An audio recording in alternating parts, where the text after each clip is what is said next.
Hi, it's me, Vicky Marie, and in this video I'm going to talk a little bit about stalking. Now, stalking is something that's going to probably be in the news quite a lot as time goes on because, well, certainly in America, but I think this is one of those stories that has gone across the pond. The Idaho College murders. So 4 students from Idaho University were butchered basically in the middle of the night by a man called Brian Kohlberg, and evidence is coming out that he probably what had been stalking one of the girls who was murdered. There were 3 beautiful souls taken from this world, 3 girls and 1 boy, the boyfriend of one of the girls. But it seems possible, there's evidence coming out, it's breaking news, that there was some stalking involved by the perpetrator of one of the victims. So I wanted to talk a little bit about stalking. So I'm preparing a video on this case, for the background to the case. And then it just occurred to me I wanted to do a video specifically about stalking because I have a personal experience of stalking. Any of you that have read my book, and I'm sorry to keep mentioning it, but of course I get new subscribers all the time, they may not know about it. My story, Confessions of a Spanish Teacher by Vicky Riley, is available on all Amazon sites, where it does outline my experiences with stalking there, which I think were a danger, a threat to my life. And I consider myself a survivor of stalking. Many other people, men, but mainly women, have not been so lucky and have fallen victim to their stalker. I'm going to be preparing another video where I go into detail about my stalking experience. So I've outlined it in the book, but the details I'm going to make a video, and that will be on my members only. It'll be a members only video because it's quite emotional, it's quite raw, it's very personal. I don't want it just all across. I want only sort of people that I think will empathise with me to watch that video, because it's so personal. It'll feel like anyway, that's what it's going to be. It's going to be on my members only stream, is that what you call it? But it'll be a members only video. So I don't want trolls looking at it, because I have had some trolls here and there. I mean, just crazy what people, I don't know why they do it. Why would you troll? Anyway, I don't understand trolling, but there you go. So it's a bit, trolling is like stalking. I've definitely got some stalkers. People come on my comments, and people, sometimes I think they're from other channels as well, and they come on, make comments, and they're anonymous, they're sort of, I swear I know that as soon as I see it, because you can just feel it. Even if you're an empath, you can feel things even through messages. That's another video that I want to do about being an empath, because I know there's quite a few of you empaths out there, and there's some things you can't explain, but sometimes you just know things. So of course, as usual, I've wandered off the point, but what I wanted to basically do in this video is to talk about stalking. What is it? What does it mean when someone's a stalker? And of course, there are all different kinds of stalkers. I mean, my ex-partner, he was like an intimate partner stalker. These are the most dangerous, apparently. An intimate partner stalker is the biggest threat to your life. It's normally a man who stalks a woman, but not always. Often it's a woman who stalks a man, or it can even be a woman who stalks another woman. It's rare for it to be a man stalking a man, which is intriguing, isn't it? But let's see how we can define actual stalking itself. So stalking is unwanted or repeated surveillance by an individual or group towards another person. So it can be a group of people stalking one individual. And stalking behaviours, this is Wikipedia by the way, stalking behaviours are interrelated to harassment and intimidation and may include following the victim in person or monitoring them. Now, an intimate partner stalker, so this case in America is not an intimate partner stalking case. So the victim, or the girl, there were 4 victims, but the one particular victim that they think that Brian targeted didn't know him. She didn't know him. He wasn't like a friend or an ex-partner. She didn't know him, but it seems like, I mean, I will be doing the video about that, but it seems like he may have been trying to contact her over Instagram and she just blanked him. Now, even with my very sort of limited media, social media presence, you do sometimes, both on this channel and my Learning Spanish channel, my Facebook pages, etc. Sometimes I get messages from men, oh, I love you, and you know, it's sort of, it's, you think, oh, that's nice, or it's quite sweet. But you know, you never know when that can turn into a stalking incident. You know, these people, they don't know me, but they're telling me they love me. I mean, you know, so that's a different sort of stalking from intimate partner stalking.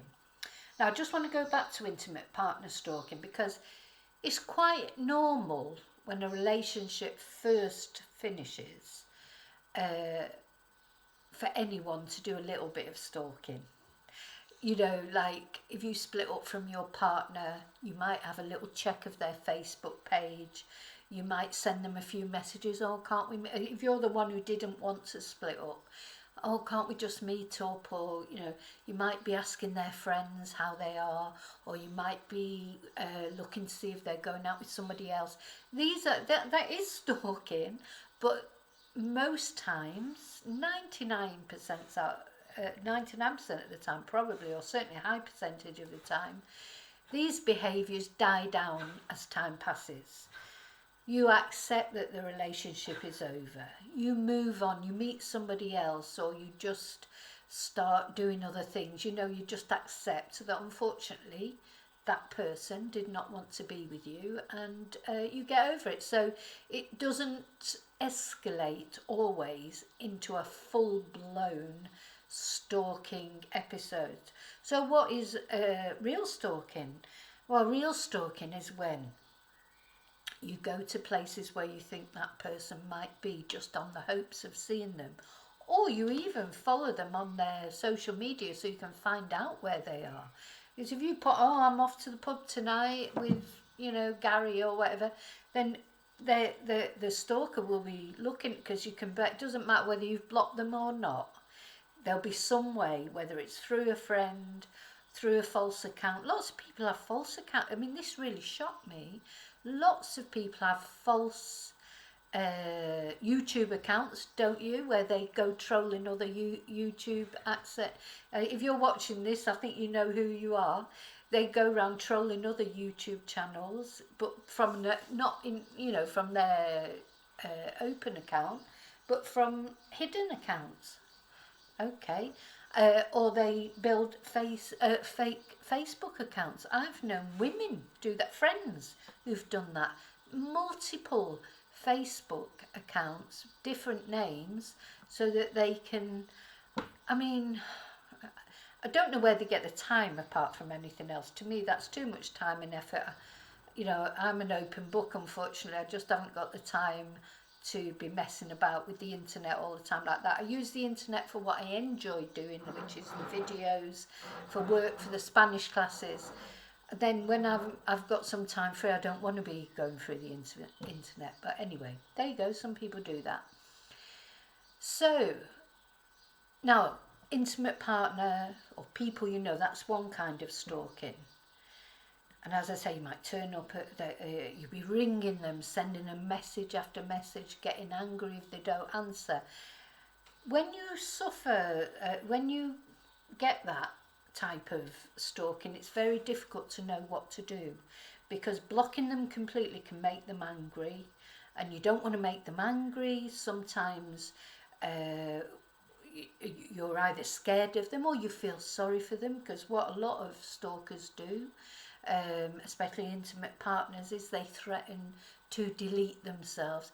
Anyone who threatens to you, or if you don't come here, or if you don't come back to me, or if you don't do this, I'm going to delete myself, that is a definite. You believe me, because that I've suffered that, and you feel, oh my God, you can't do anything.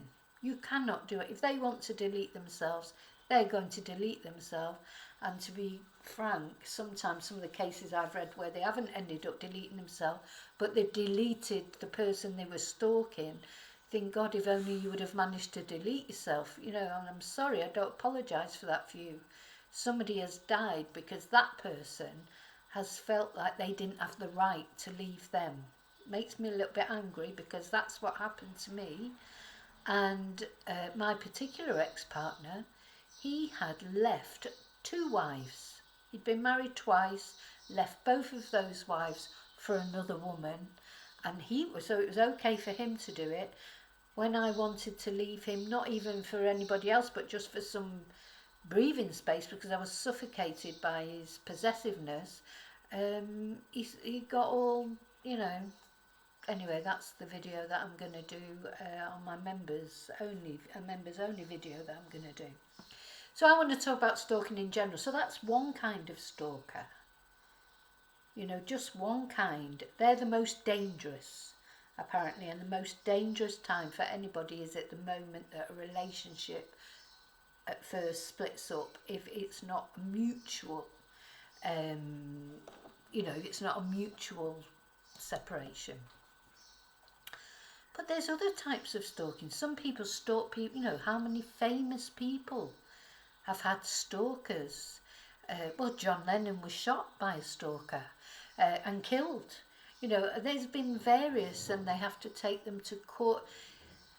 It's very difficult to prove stalking behaviour. I should imagine, especially if you're famous, because if someone always turns up at your concerts or your book signings or whatever, well, you know, you want people to do that. This is public, you're in the public eye, so how they end up differentiating between just, you know, a fan and a stalker.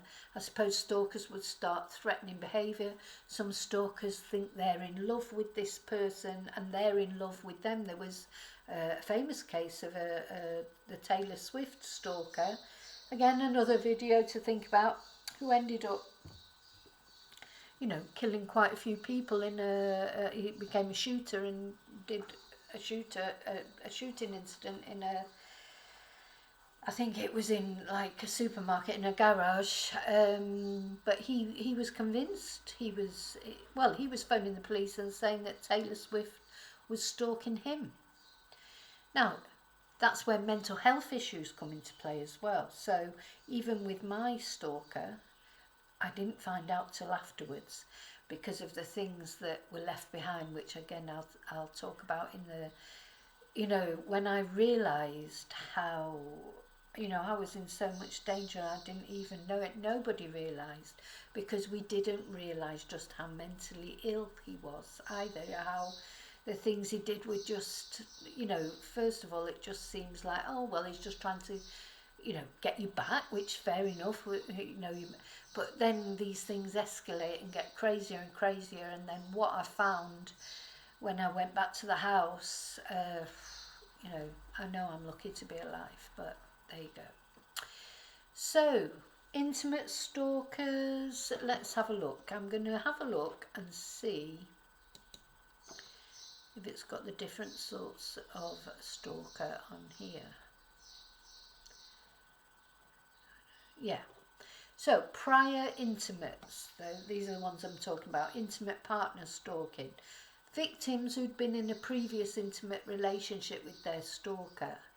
And this is the largest category. The most common victim profile is a woman who has shared an intimate relationship with a usually male stalker. Not always a man, but normally. And this is more likely to end in violence. There are also date stalkers. That was someone that maybe you've only had one date with. You know, maybe you met them on Tinder or some sort of social media platform. You had one date with them and you thought, oh, no, you know, I don't like that. But then they start to stalk you. So that's another thing. So you've got, but there you may have been intimate them, not actually physically intimate in the sense that you've arrived at an intimate relationship, but you've been intimate that you have actually been on a date with them, or maybe 2 or 3 before you decide, no, this person's not for me. Now that happens a lot as well. Casual acquaintances and friends. Now, I've had this happen to me as well. You know, unfortunately, I do know somebody who is a stalker. But anyway, so among male stalking victims, most of them are part of this category. So there's few male stalking victims, but they tend to be casual acquaintances or friends. Neighbour stalking, which may result in the end the victim has to actually change address. Now, I when I was being stalked by my ex, I moved house 3 times. Let me think, 1, 2, 3, yeah. And he was like a bloodhound, finding out where I was living. So I didn't tell him. But again, in the video I'm going to do for the members only, I will let you know how he found out where I was. And it's just incredible, because the other thing is, I think other people don't realise the danger. They don't listen to you. I was telling everyone I felt like I was in danger, and everybody said to me, he would never hurt you. He loves you. Why would he hurt you? But he would have hurt me just because he did love me. And it wasn't love anyway. It's obsession, not love. Then there's some people who are stalked by professional contacts, which is interesting. So doctors stalked by patients, or people stalked by clients or students, teachers stalked by students that they might have had a professional relationship with, lawyers, healthcare providers, and I didn't know this, apparently teachers are at a higher risk for stalking. Then there's workplace contacts, people that people work with. And the stalkers of these victims tend to visit them in their workplace, etc., which obviously is very uncomfortable. Now, the one that I think Brian maybe fits in with the Idaho murders are strangers. And these are very scary because they're more rare, but these are scary because you wouldn't even know anything about them. This is someone who is stalking you that you don't even know them. You know, maybe they've got an admiration from a distance. Maybe, I mean, we don't know. Maybe he just, of course, now with social media, it's more easy to do that. You know, you flick through Facebook, you can come up with, you know, thousands, millions of people that you don't even know, and someone might just see a photo and think, oh, you know, oh, they look intriguing, and then this obsession starts. And stalking, it is an illness. It is definitely an illness, because it's a mental, in my opinion, it is a mental health condition, because these people, they in a way, they can't help it. They just, I remember my ex's mum saying to me, he tried to leave you alone. Oh, sorry, I just got upset. See, this is why I don't want to do the video for openly on here, because it's, even though it was like, you know, many years ago, over 25 years ago, it's still, you know, these things don't leave you. But she said to me, he tried to leave you alone, but he just couldn't. He just couldn't. It was all he talked about. Getting back together with what you could do, how could he, you know, get in touch with you. It is an obsession. It's a mental health issue. So yeah, and then the other people that commonly get stalked are, of course, famous people. You know, we all feel a bit like that, don't you? You watch somebody and you feel like you know them, but most of us, we know that we don't know them really. They don't know us at all. But yeah, again, mental health issues of people, they think that they know this person. they know the person, but they think the person knows them, and that sometimes they think they're talking to them through the camera, or, you know, I mean, not like I'm talking to you now, but literally sending them some sort of message that they want them, they love them, etc. So, although it is a gender-neutral behaviour, studies do confirm that the majority of victims are female and that primary perpetrators are male. I don't think there's any age thing. I've seen cases of young, middle-aged, older. You know, I don't think there's an age limit on it. But anyway, apparently stalkers are described by psychologists. Often they're described as being of one or two categories: psychotic and non-psychotic. Some stalkers may already have a psychotic condition such as schizophrenia, etc. But most stalkers are non-psychotic, but they may have disorders such as depression or substance dependence. My stalker certainly didn't have, he may have had depression, but he certainly didn't have substance disorders. It says they might be antisocial, borderline or narcissistic. I don't really think he was that either. I don't know what he was really. But yeah, the non-psychotic stalker's pursuit of victims is primarily angry, vindictive, focused, projection of blame, obsession, dependency, minimization, denial and jealousy. And only 10% of stalkers had an erotomanic delusional disorder. Okay, so we've got rejected stalkers, resentful stalkers, intimacy seekers, incompetent suitors, in other words, someone who's not been able to get anywhere with somebody, predatory stalkers. Now, I think Brian probably comes into the predatory stalker spectrum, because they spy on the victim in order to prepare and plan an attack. Brian Kohlberger, that's what he did, I believe. But anyway, there's more news coming out about that, and I will go into that more in my video. I think my stalker was a rejected stalker. It's funny because in my life before that, you know, I probably have, well, I know I have been quite a jealous person. You know, jealousy comes from insecurity. And when I was young, I was very, very insecure. I mean, I'm still insecure now, but not as insecure as I used to be. And I think, you know, that's where the jealousy came from, because you never, when you're insecure, you can't understand why somebody would want you, and sometimes you're almost pushing them away deliberately.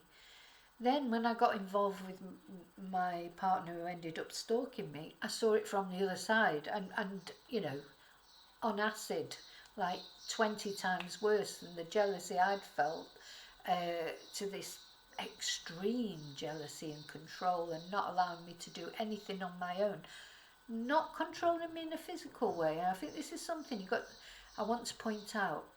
When someone controls you, it's not always by, oh, you know, giving you a black eye if you do something, or it's not always a physical abuse. It's mental abuse. It's the way they make you feel. Like if you go out, it's like, oh, you're leaving me on my own again, oh, you know, and just one time, obviously, that does it, but it's like everything else, it's like a snowball, isn't it? It just gathers and gathers and gathers till in the end you don't even bother going out, because you know they'll be so pathetic and pitiful that it takes all the pleasure out of it. So yeah, I want to point out it's not always connected to physical abuse, but if there's been physical abuse already, you've got no chance when it comes to separating. You've got to get get away from that person. You know, if there's already been physical abuse in your relationship and you're splitting up, this is what I worry might have happened with Madeline Kingsbury. You know, she was splitting up from Adam. She had split up from him. She was looking for somewhere else to live. And now she's disappeared. Happens so often. And because she was living there probably for financial reasons and because of the children, but that just doesn't work. You've got to get out, especially if there's been any physical abuse beforehand, even more so. Just keep your distance from that person. Now, when I was being stalked, there wasn't much help from the police. I'll tell you, I don't think it's even any better now, because the police's hands are tied. They probably need a special stalking task force. The police's hands are tied until that person actually does something. The police can't do anything. You can't, though. I think now, even just a few phone calls and a bit of that sort of behaviour, you can take out a restraining order. But you know, even a restraining order doesn't keep that person away from you. It means you can phone the police if they come for you, but will you get the chance to phone the police? So my advice would be, if you're really feeling under threat by an ex-partner, obviously I'm talking about, because if you're under threat from someone like Brian Colbert, you wouldn't even know about it, unfortunately. But if you're under threat from an ex-partner, I know it's difficult, but you should move. You should move. You've got to be somewhere where they don't know where you are.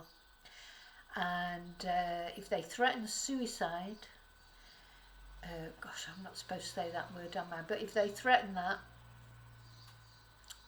that's a real red flag for danger to you.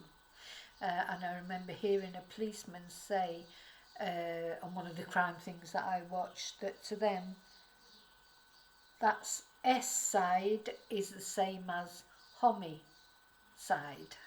You know, I can't say the exact words, but literally it's close to anyone who's got those thoughts in their head of self-deleting. They're just as capable of deleting somebody else, or maybe several people, because sometimes they go on a rampage, don't they? So yeah, I know it's difficult. I know it is, I really do, but you know, try and contact, if you've got nowhere else to go, if you've got no family or friends you can go to your local authorities, do what you can to just get out of their reach, because if they know where you are vulnerable, very vulnerable, at least in the beginning. I mean, I think that alleviates over time. It didn't in my case. I mean, my ex, he was even seeing somebody else, but it didn't, you know, he still kept stalking me. But sometimes it does alleviate over time. They do calm down, they do meet someone else. That's your best hope, really, is that they meet somebody else and leave you alone in the end. And don't get into, because I think once they get past a certain point where this fixation just goes wild, I don't know, you know, probably the way it ended with my partner, that's the only way that it could end. But I'll go into that in the video on my membership video. So yeah, the reason I was doing this video, going back to the reason that I'm doing it, is because I think there's going to be a few things come out about stalking over the next couple of weeks, and I just wanted to look at it and the different versions of it. Have you ever experienced it? Have you ever done it? I think we've all done it a little bit. I mean, I've looked on Facebook to see what my ex-partner, not that particular one, but you know, someone that I think, oh, I wonder what they're doing, or of course I have, and I think most people have done that. So that's like I call it Facebook stalking. I think most people do that a little bit, not only of partners, but you know, you might think, oh, I've not seen such and such for ages, let's see what they're up to, or you know, things like that. Is that stalking? Do you think that's stalking? You know, how would you qualify stalking? Has it ever happened to you? And or have you ever done it? And what was the resolution of it? Because unfortunately, many times people who are stalked, they end up being killed. And that's because that person that's stalking them, they just can't stand it, the thought of them being with anybody else. Sometimes they kill that person and then they delete themselves as well. Other times they don't, they mean to delete themselves, but when it comes to deleting themselves, they just can't do it. So often they hand themselves into the police because they've They've done what they wanted to do. They just didn't want that person to be with anybody else. So they don't care if they go to prison for the rest of their life. They haven't got the courage to delete themselves. So they go to prison and they'll be looked after. Or they'll only get 10 years or something like that, because they'll get off on the grounds of mental, what do they call it, when the grounds of oh, you know what I mean anyway, when they sort of claim that they diminish responsibility. So, you know, anyway.